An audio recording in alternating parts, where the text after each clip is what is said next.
ನಮಸ್ಕಾರ ಸ್ನೇಹಿತರೆ, voice of Krish YouTube ಚಾನಲ್ಗೆ ನಿಮ್ಗೆಲ್ರಿಗೂ ಸ್ವಾಗತ.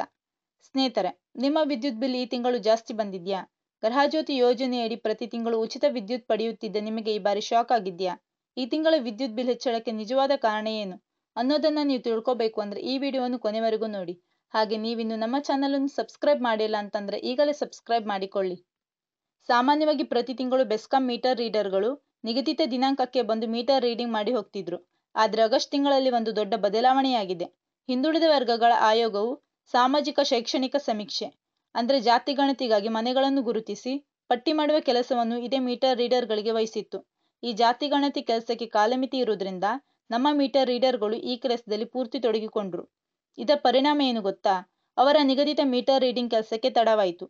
ಸಾಮಾನ್ಯವಾಗಿ 30 ದಿನಗಳಿಗೆ ಬಿಲ್ ಮಾಡಬೇಕಿದ್ದವರು 35ರಿಂದ 40 ದಿನಗಳ ಬಳಕೆಯನ್ನು ಪರಿಗಣಿಸಿ ಬಿಲ್ ಜನರೇಟ್ ಮಾಡಿದ್ದಾರೆ.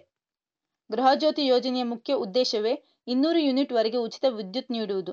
ಆದರೆ ಈ 35ರಿಂದ 40 ದಿನಗಳ ರೀಡಿಂಗ್ನಿಂದಾಗಿ ಎಷ್ಟೋ ಜನ ಗ್ರಾಹಕರ ವಿದ್ಯುತ್ ಬಳಕೆ 200 ಯೂನಿಟ್ ದಾಟಿ ಹೋಗಿದೆ. ಪ್ರತಿ ತಿಂಗಳು ಗೃಹಜ್ಯೋತಿ ಪ್ರಯೋಜನ ಪಡೆಯುತ್ತಿದ್ದವರು ಈಗ ಪೂರ್ಣ ಮೊತ್ತ ಪಾವತಿಸುವಂತಾಗಿದೆ. ಈ ಸಮಸ್ಯೆ ಬರೀ ಕೆಲವರಿಗೆ ಮಾತ್ರವಲ್ಲ, ರಾಜ್ಯದ ಹಲವು ಗ್ರಾಹಕರಿಗೆ ಆಗಿದೆ.